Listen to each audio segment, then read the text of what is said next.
Do you find it difficult as a leader to get everything done? You got promoted into a leadership position and now your to-do list is still as big as it used to be, but now you've got these other people that you need to look after as well, and you need to help them to get their stuff done. Wow, no wonder so many people feel burned out and stressed.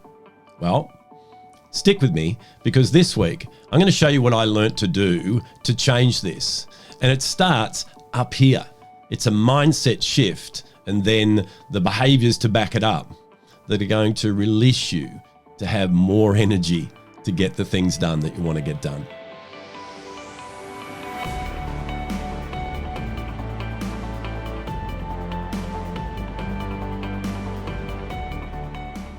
Hi, this is Grant Herbert, VUCA Leadership and Sustainable Performance Coach, and today I want to continue our conversation in relationship management by helping you to get results through collaboration.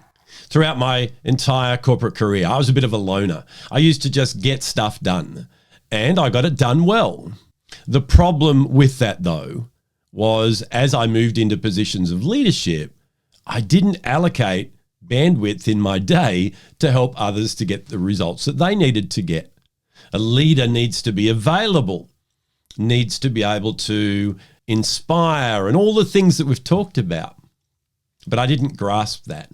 I just thought that because my performance trap that I was operating under had served me well, so I thought that I'll just keep doing what I do well and they'll love me and we'll be able to keep going here and my career will go where it needs to go.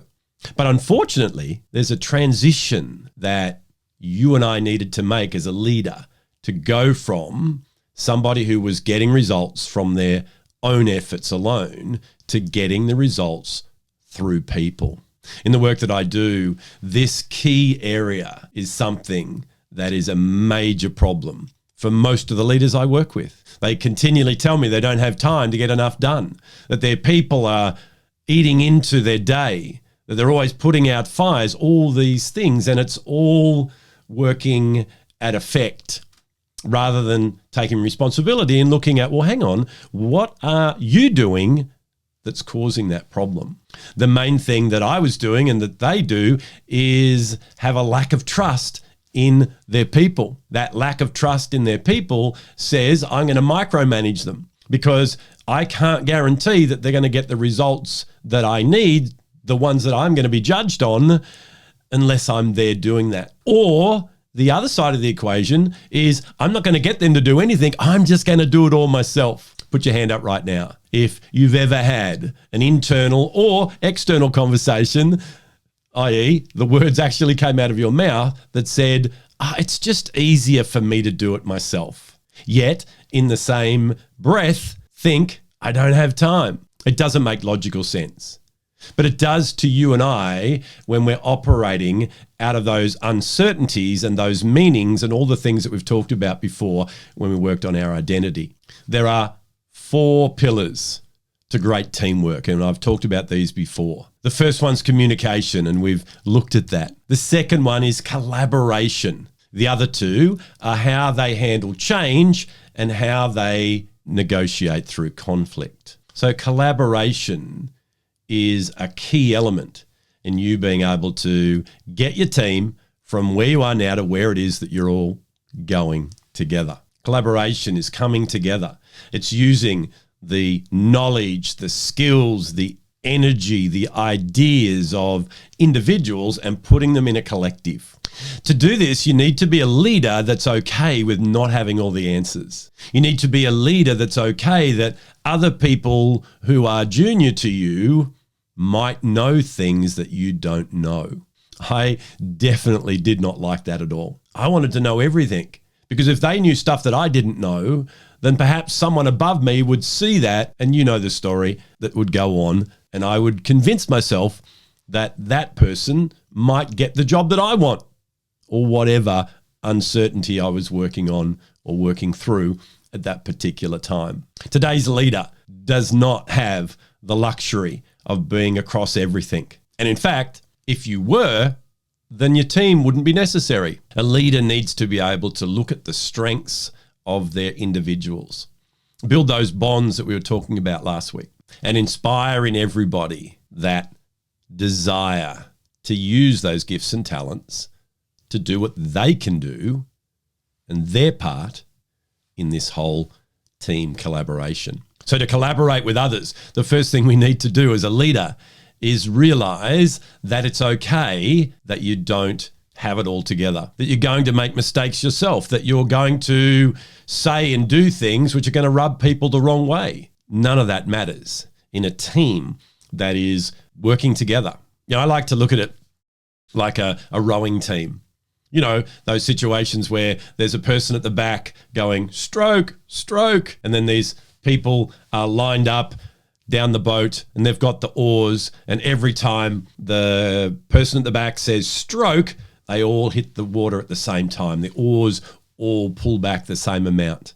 And that means that we're going to power forward in the one direction. When a team is not collaborating well, what happens is that the oars hit the water at all sorts of times. And in fact, some people will be going forward and others are going back, and all you end up doing is going around in circles. Or the worst case scenario, everybody falls out of the boat. But no, when a team learns to hear the voice of their leader, it inspires them to do their part. And that is, in this metaphor, hit the water at the right time when they look at the person in front of them and they work with them, and that person looks at the person in front of them. And if you continue to work through that metaphor, you'll see that that is a great way to run your team. Collaborating with others gives you leverage. No longer is it just your efforts that are getting the results. Now you've got this beautiful team of individuals that are coming together. If you look at a rope, a single rope by itself can lift a certain weight. It can withstand a certain amount of tension and stress. However, you take two ropes and you tie them together, it doesn't increase by one, it multiplies it tenfold. So bringing a team of people together, learning how to collaborate with them and teaching them how to collaborate with each other. And then letting that also go out to how you collaborate with your suppliers, with your clients, so that at the end of the day, if I put it in simple terms, you just work together and help each other and have each other's back so that you can get done what it is that you're all trying to get to do. It's not a competition. It's not a battlefield.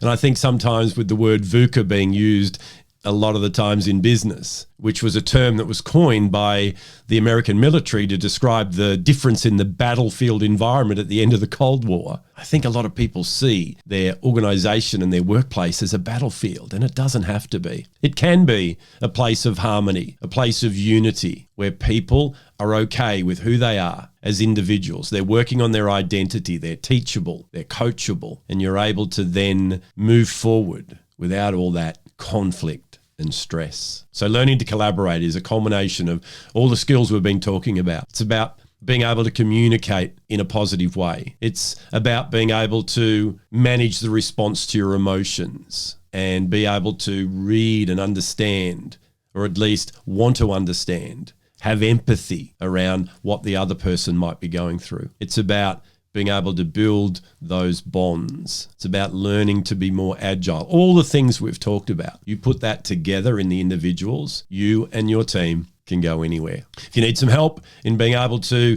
get this happening, then contact me. I'm not just here to do a video each week. I am available to come and work with you and your team so that you can get these different results that I promise every week. Well, that's it from me for another week. Join me again next week as we continue this conversation by helping you to get rid of performance management and learn how to coach sustainable performance. I'll see you then.